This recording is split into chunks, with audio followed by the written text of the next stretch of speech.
Arrêtez le traitement. Elle vaut plus pour cette famille morte qu'handicapée. And it is day. Ce sont les mots que mon père a prononcés au médecin alors que je gisais, paralysée, sur mon lit d'hôpital. J'entendais tout, mais je ne pouvais pas bouger le petit doigt. Le bourdonnement rythmique et étouffant du respirateur était le seul autre bruit dans la pièce. J'étais enfermée dans mon propre corps, les yeux clos, flottant dans une obscurité terrifiante. Mais mon esprit, Loï, était grand ouvert. J'ai senti une main lourde saisir mon poignet inerte. Ce n'était pas un geste de réconfort. Il écrasait mon pouce sur un encreur, puis l'appuyait violemment contre une feuille de papier. « Appuie fort !» a chuchoté mon père à quelqu'un d'autre dans la pièce. « Elle est partie. Sylvain, même si elle se réveille. Ce sera un légume. On doit vendre ce terrain avant vendredi, où les usuriers saisissent la boîte. Elle sauve la famille une dernière fois. It is occasion the moss. » J'ai senti l'encre froide tacher ma peau. Les hurlements dans ma tête se sont cristallisés en un vœu dur comme le diamant. « Tu ne me tues pas. Papa, tu me donnes une arme. Avez-vous déjà réalisé que quelqu'un que vous aimiez vous voyait comme une transaction, et non comme une personne? Racontez-moi votre histoire. Dans les commentaires. Je lis tout. La plupart des gens regardent l'empire immobilier sauvage et voient une dynastie. Ils voient les gratte-ciel de la Défense, les résidences de luxe, les rubans que mon père coupe au journal de 20 heures. Ils ne voient pas la pourriture dans les fondations. Ces 10 dernières années, c'est moi qui tenais l'immeuble debout pendant que Victor essayait d'y mettre le feu. Je n'étais pas juste sa fille, j'étais sa nettoyeuse. Je suis urbaniste de métier, pendant que Victor faisait sauter les bouchons de champagne au dîner de gala. Je passais mes soirées sous les néons blafards des conseils municipaux, à me battre pour des dérogations au plan local d'urbanisme, PLU. J'ai passé ma vingtaine à dormir dans des préfabriqués de chantier, à auditer des coulées de béton et à naviguer dans le cauchemar bureaucratique français pour que ces immeubles sortent de terre. J'ai sauvé l'entreprise de la faillite 3 fois. J'ai transformé ses investissements foireux, dictés par son ego, Enorpur, et je l'ai fait en silence. Depuis l'ombre, il me disait que je devais mériter ma place. Il disait que la frugalité forgeait le caractère.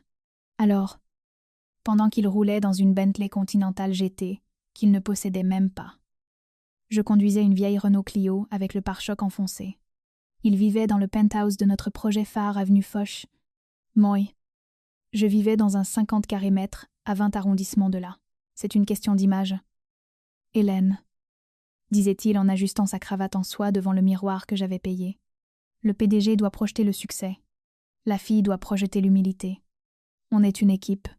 Je le croyais. Je pensais qu'on se sacrifiait ensemble pour l'héritage. Je ne savais pas que pendant que j'étudiais des plans de masse à 2 heures du matin, il était dans des salons privés à Monaco ou dans des cercles de jeux clandestins à Paris, hypothéquant nos actifs jusqu'au point de rupture. Ce n'était pas de la malchance en affaires. C'était de l'addiction. Victor était un flambeur qui pensait être plus malin que le casino. Au moment de mon accident, il n'était pas juste dans le rouge. Il se noyait. Il devait 7 millions d'euros. Et pas aux banques. Les banques envoient des recommandés. Loï. Il devait cet argent à la pègre corse. Ceux qui envoient des hommes avec des battes de baseball. C'est là que le terrain entre en jeu. 5 ans plus tôt, à sa morte, ma mère a fait la seule chose financièrement intelligente de cette famille. Elle a complètement contourné Victor. Elle m'a légué un actif spécifique dans son testament. Une friche industrielle de 2 hectares en banlieue nord, à la limite de Saint-Denis. Victor s'en moquait. Il appelait ça le bourbier de maman. Il m'a laissé le garder parce qu'il pensait que ça ne valait rien. Il avait tort. Je connaissais les plans du Grand Paris. Je savais que ce bourbier allait devenir le futur hub logistique de tout le département. Ce terrain était le seul actif propre, sans hypothèque, de tout le portefeuille sauvage. Il valait 3 millions d'euros en l'état. Et Victor savait que c'était la seule chose qui pouvait payer les requins avant qu'ils ne lui brisent les jambes. Mais il ne pouvait pas le vendre. C'était à mon nom, allongé dans ce lit d'hôpital. Écoutant le clic du respirateur, le calcul a enfin pris sens. Il n'a pas signé ses directives de fin de vie parce qu'il était un père dévasté par la tragédie. Il les a signées parce que les usuriers lui avaient donné une date butoir. Ma vie était un passif dans son bilan comptable. Ma mort était une liquidité immédiate. Il ne débranchait pas la prise pour abréger mes souffrances. Il passait à la caisse. Je gisais là, dans le noir, flottant entre le bourdonnement des machines, et j'ai enfin compris l'équation. Pour Victor, les gens ne sont pas de la famille. Ce sont des investissements. On met de l'argent. On récupère de la valeur. Si la valeur chute, on coupe les pertes. C'est le biais des coûts irrécupérables. Dans son esprit, j'étais devenu un actif déprécié. Mes frais médicaux étaient une dette. Ma récupération serait lente, coûteuse et incertaine. Mais ma mort, c'était du cash. C'était le seul moyen de débloquer l'acte de propriété sans mon consentement. Il ne me détestait pas. La haine implique de la passion. La haine, c'est chaud. Ça, c'était froid. C'était de l'arithmétique pure. 7 millions de dettes contre un actif de 3 millions qui bloquait sa survie. Il n'agissait pas comme un père. Il agissait comme un PDG, liquidant une filiale non performante. Cette réalisation ne m'a pas brisé le cœur. Elle l'a logalé. Elle a transformé mon chagrin en quelque chose d'utile. Elle m'a transformée en concurrente. Et Victor ne gagne jamais contre un concurrent qui connaît son jeu mieux que lui. La première sensation physique fut la sécheresse du tube dans ma gorge. Puis la lumière. Pas le néon agressif du plafond, mais une petite lampe stylo braquée directement dans mes yeux. J'ai cligné. Le flou est devenu un visage. Dr. Artaud. C'était le jeune neurologue qui s'était disputé avec Victor au sujet de mon activité cérébrale pendant que je dérivais. Il avait l'air épuisé. Il a vérifié les moniteurs. Puis m'a regardé. Il a vu la concentration dans mes pupilles.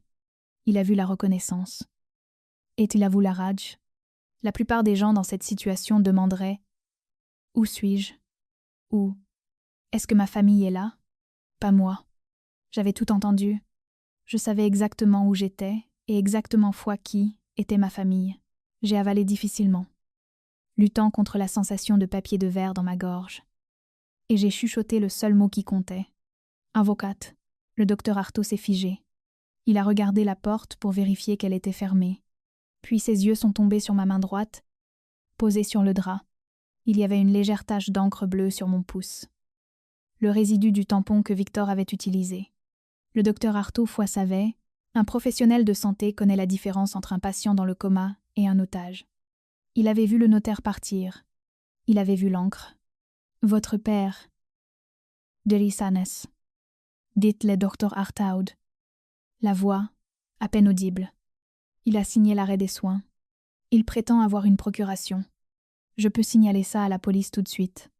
On peut demander à la sécurité de lui interdire l'étage. Agur, non. Ai-je râlé. Ma voix ressemblait à des pierres qui s'entrechoquent. La police mettra trop de temps. Il aura vendu le terrain avant même qu'il n'ouvre le dossier. S'il sait que je suis réveillée, il va fuir. Pata, Emider, j'avais besoin de temps. J'avais besoin d'être morte pour le monde, afin d'être vivante sur le marché. J'ai regardé le docteur Artaud dans les yeux. J'ai besoin de 48 heures. Dites-lui que je faiblis. Dites-lui que l'œdème cérébral augmente. Gardez-moi sur la liste critique. And he doesn't hold this. Il a hésité. Je lui demandais de falsifier des dossiers médicaux. Ça pouvait lui coûter sa licence. Mais il a regardé cette tache d'encre sur mon pouce. Il a vu les ecchymoses sur mon poignet, où Victor avait serré trop fort. La ligne éthique avait déjà été franchie. Maintenant, la question était de savoir qui allait être puni. Il a hoché la tête une fois. Sec et décisif. Je vais ajuster les rapports d'observation horaire. Pour le dossier officiel. Votre score de Glasgow est toujours à 3. Vous êtes en coma profond. I have bist. Merci. Ayehujote. Reposez-vous, dit-il en réglant le moniteur pour garder l'alarme silencieuse. Je garderai les loups à distance. Et despésier, j'ai fermé les yeux. Mais je n'ai pas dormi. J'ai commencé à rédiger un contrat dans ma tête. Pendant les 6 heures suivantes, j'étais un fantôme dans la machine, sous la tente de mes draps d'hôpital. La lueur de mon smartphone était la seule lumière. Pas besoin de pirater quoi que ce soit. J'avais juste besoin du portail public de la publicité foncière et des identifiants que j'avais mémorisés il y a 10 ans. J'ai navigué jusqu'aux archives du cadastre pour le terrain. Et c'était là. Transfert de propriété. Cédant. Hélène. Sauvage. Cessionnaire. Groupe. Sauvage Immobilier. Statut. En attente d'enregistrement notarié. Horodatage. 10:42 matin. J'ai regardé l'horloge au mur. Il était 2 heures du matin. J'ai regardé le moniteur médical que le docteur Artaud avait truqué. Il montrait une ligne plate de conscience depuis 9 heures hier matin. Cet horodatage était mon arme du crime. Il prouvait que le document avait été signé et notarié, alors que j'étais médicalement documentée comme comateuse devant un tribunal. C'était un faux en écriture publique. Un crime passible des assises. Mais je ne voulais pas envoyer Victor en prison. Je voulais l'envoyer à la rue. J'ai fait une capture d'écran, puis j'ai ouvert ma messagerie cryptée, et j'ai écrit à la seule personne que Victor craignait plus que les usuriers. Elias. J'ai besoin d'une société offshore au Luxembourg. Urgence absolue. Astérisque. Elias était mon mentor. Le genre d'avocat d'affaires qui mange des clous au petit déjeuner et vous facture le supplément fer. Il m'avait appris tout ce que je savais sur le droit immobilier. Il a répondu en 3 minutes. « Tu vas bien ?» J'ai entendu parler de l'accident. Astérisque. Je suis réveillée. Ai-je tapé? Victor ne laisse pas.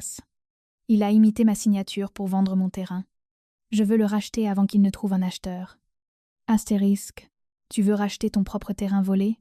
Non. Je veux racheter sa société avec. Astérisque. J'ai passé le reste de la nuit à rédiger le document le plus létal de ma carrière. Il nous fallait un appât. Victor ne pourrait pas résister. Il était désespéré. Oui. Mais c'était aussi un snob. Il ne vendrait pas à n'importe qui. Il avait besoin de croire qu'il était plus malin que le marché. Alors, j'ai créé un mensonge qu'il voudrait croire. J'ai rédigé une lettre d'intention sur le papier, à en tête du cabinet d'Elias.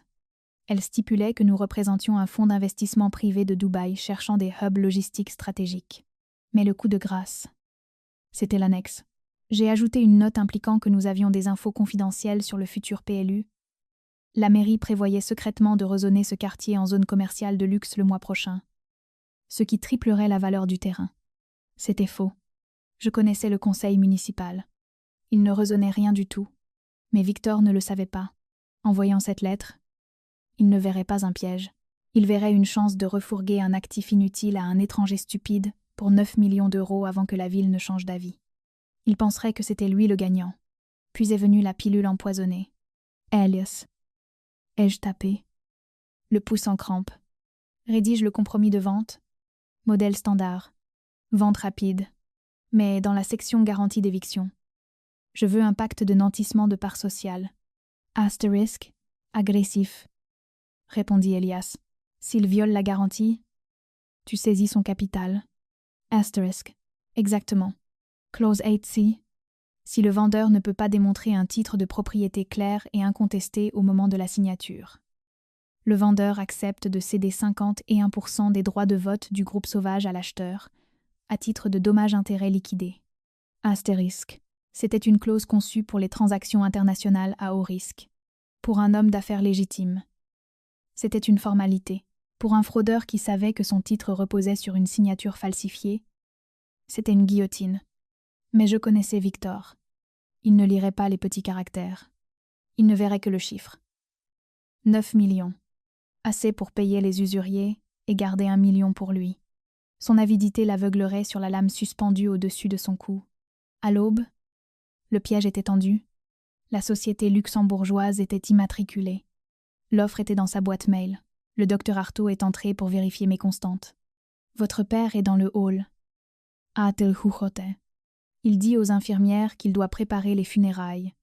Eidad, laissez-le entrer. Ai-je dit? En glissant mon téléphone sous le matelas et en laissant mon visage se relâcher. J'ai besoin qu'il se sente en sécurité. Falling. Le lendemain matin, le décor a changé. Du blanc stérile des soins intensifs à l'acajou poli d'une salle de conférence au 34e étage à la Défense, c'était le closing. Je n'étais pas encore là.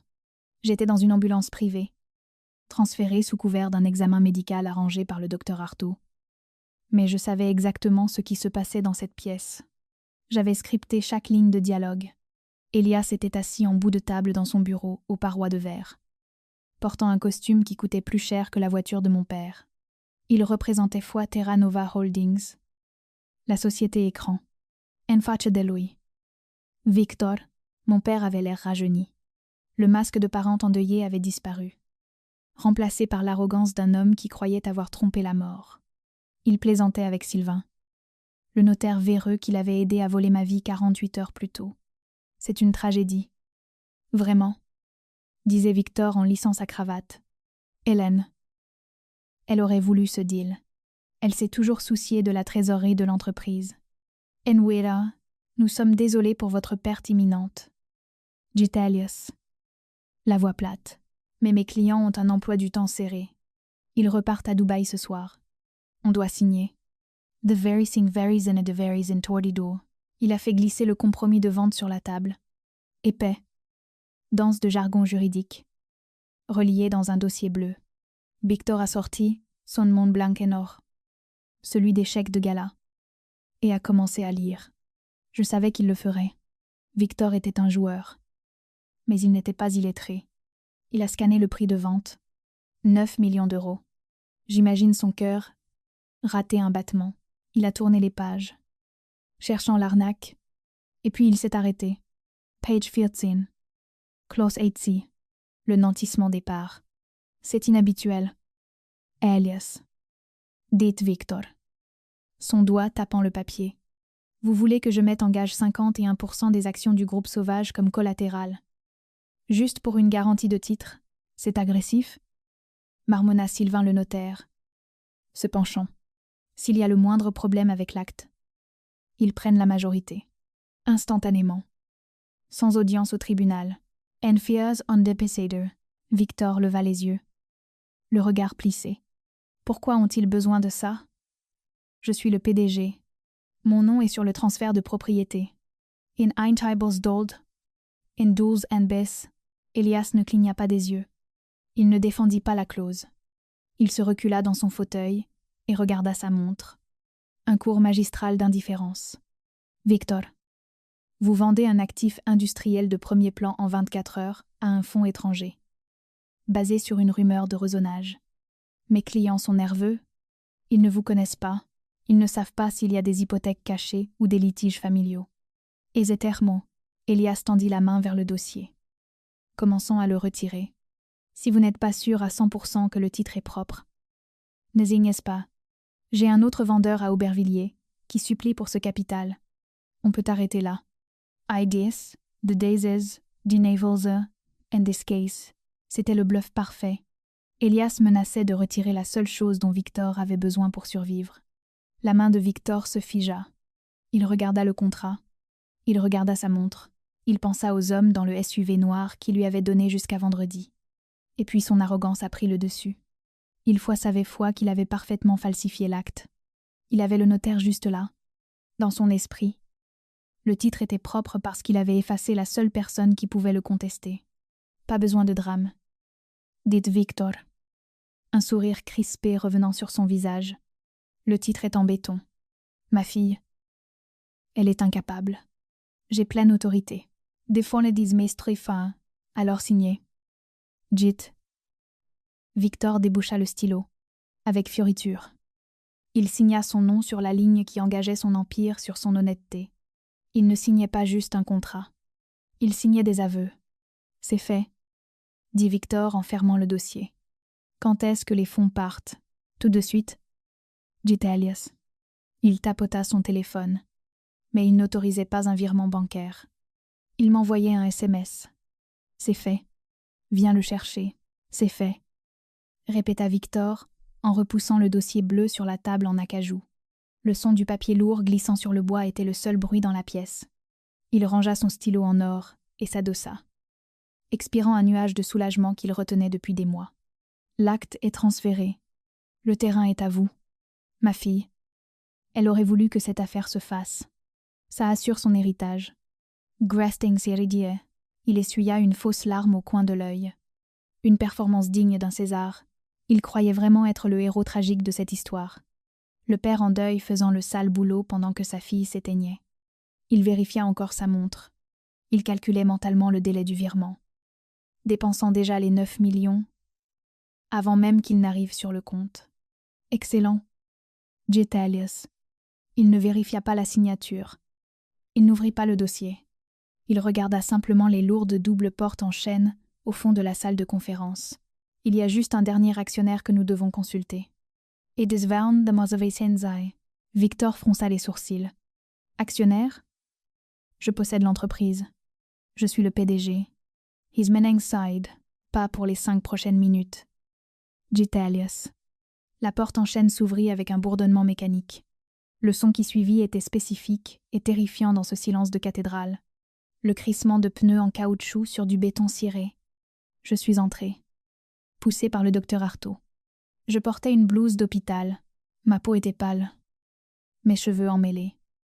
Et j'avais encore la perfusion scotchée sur le dos de la main. Je ressemblais à un fantôme qui s'était extirpé de sa tombe. Mais mes yeux brûlaient. Victor se leva si vite que sa chaise bascula et s'écrasa au sol. Son visage se vida de son sang. Virant au gris cendré, il me regarda, puis regarda la porte vide derrière moi, comme s'il cherchait un spectre. Hélène.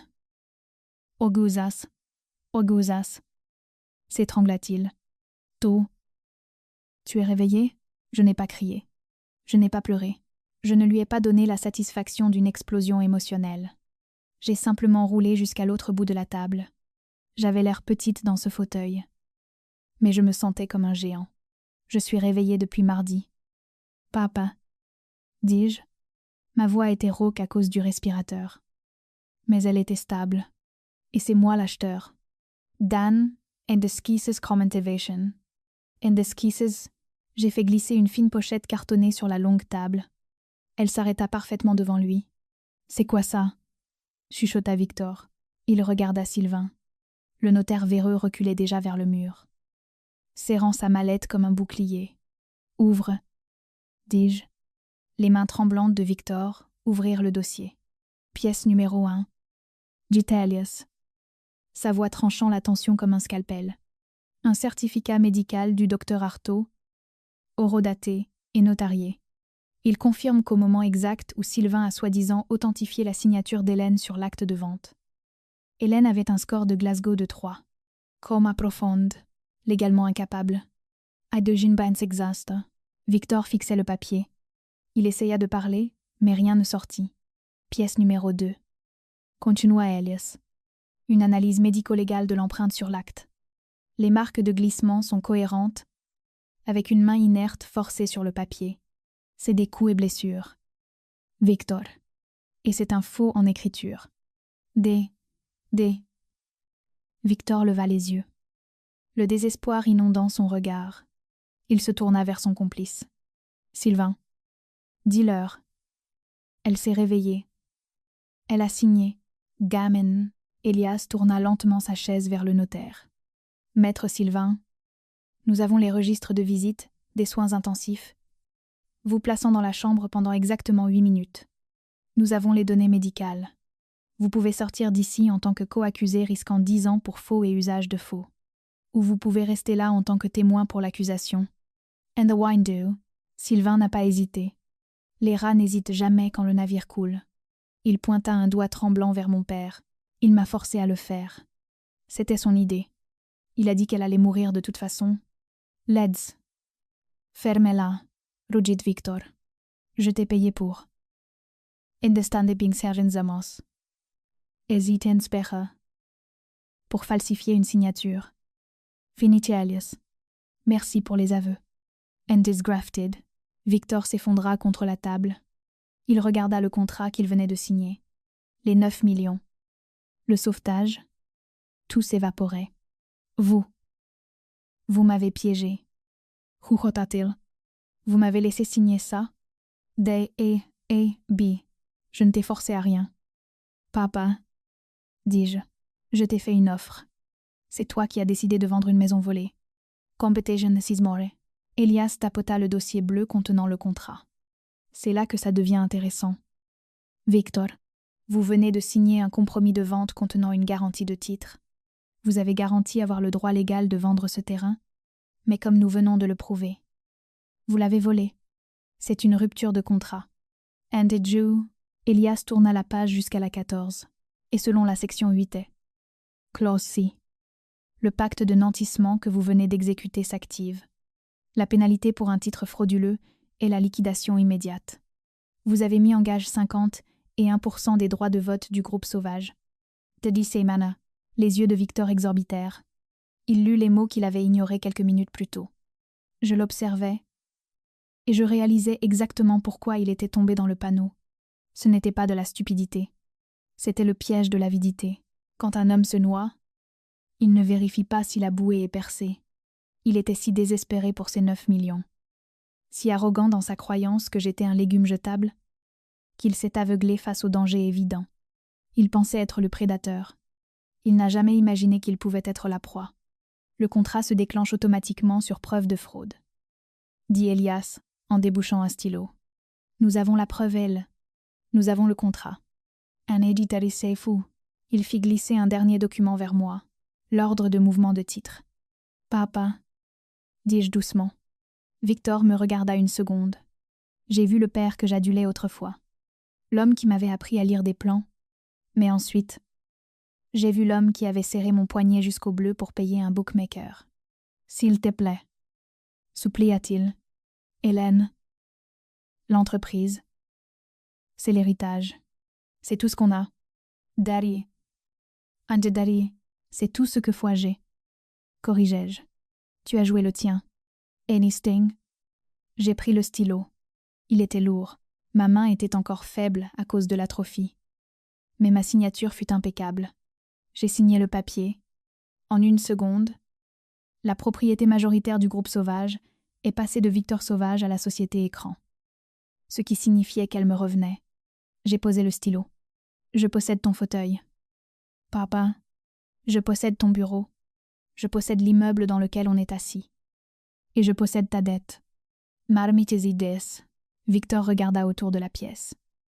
Réalisant qu'il était la chose la plus insignifiante ici, il était entré en PDG. Il en sortait en intrus. Victor me fixait, la bouche s'ouvrant et se fermant comme un poisson hors de l'eau. La réalité de ce qui venait de se passer s'installait enfin. Il n'était plus le patron. Il n'était plus le patriarche. Il n'était plus qu'un homme avec 7 millions de mauvaises dettes et 0 actif pour les couvrir. Hélène. Râla-t-il. La voix brisée. Tu ne comprends pas. Les gens à qui je dois de l'argent. Ce n'est pas comme Elias. Ils ne font pas de procès. Ils brisent des jambes. Si je n'ai pas l'argent vendredi, ils vont me tuer. Et Dinestringza, il fit un pas vers moi. Les mains tendues. Suppliante. S'il te plaît. Débloque juste les fonds. Tu peux garder l'entreprise. Donne-moi juste les 9 millions. Je suis ton père. Indetecta, je l'ai regardé. Et pour la première fois de ma vie, je n'ai pas ressenti le besoin de réparer ses erreurs. Je n'ai pas ressenti l'envie de sauter dans le préfabriqué de chantier pour régler le problème. Je n'ai absolument rien ressenti. Ça ressemble à un problème de responsabilité personnelle. Papa, dis-je, ma voix aussi froide que la climatisation au-dessus de nous. Et, depuis 5 minutes, je ne fais que de la gestion d'actifs. Ta dette n'est pas garantie. Ce n'est pas mon problème. Nbulams, tu me condamnes à mort, hurla-t-il en se jetant en avant. 2 agents de sécurité sortirent du couloir, lui barrant la route. Elias les avait appelés il y a 10 minutes. Ce n'étaient pas les vigiles bon marché que Victor avait l'habitude d'embaucher. C'étaient des pros. Monsieur Sauvage, dit l'un d'eux en saisissant Victor par le bras, vous êtes en violation de propriété privée. Nous devons vous escorter vers la sortie. Diz vediz. Victor se débattit, criant mon nom, criant à la loyauté, criant à la famille. Mais ils le traînèrent hors des lourdes portes en chêne, ses talons éraflant le sol poli. Ce même sol qu'il traversait autrefois comme un roi. J'ai roulé jusqu'à la baie vitrée du sol au plafond, du 34e étage. Paris ressemblait à un circuit imprimé, logique et ordonné. J'ai regardé en bas. Bers la rouée. J'ai vu Victor trébucher hors du hall de l'immeuble sur le trottoir. Il avait l'air minuscule d'ici. Il regarda autour de lui. Hagard, redressant sa veste, essayant de retrouver un lambeau de dignité. Mais alors, un SUV noir s'est arrêté le long du trottoir. Il ne s'est pas garé. Il est resté au ralenti. La vitre arrière s'est baissée. Victor s'effigea. Il savait qui était à l'intérieur. La pègre ne se soucie pas des OPA hostiles ou des pactes d'actionnaires. Il se fiche des failles juridiques. Il se soucie juste du fait qu'on est vendredi et qu'il n'a pas leur argent. Je l'ai regardé marcher lentement vers la voiture. Les épaules affaissées par la défaite. Je n'ai pas regardé ce qui s'est passé ensuite. Je n'en avais pas besoin. J'ai fait pivoter mon fauteuil, tournant le dos à la fenêtre, à la rue et à lui. Sur la table en acajou reposait le plan directeur pour le véritable projet de rosonnage de la ville. Le vrai, pas le faux que j'avais utilisé pour l'appâter. C'était un fouillis de bureaucratie et de potentiel, attendant quelqu'un avec la vision pour le réparer. J'ai pris le stylo. J'avais une ville à planifier. Je n'ai pas juste survécu.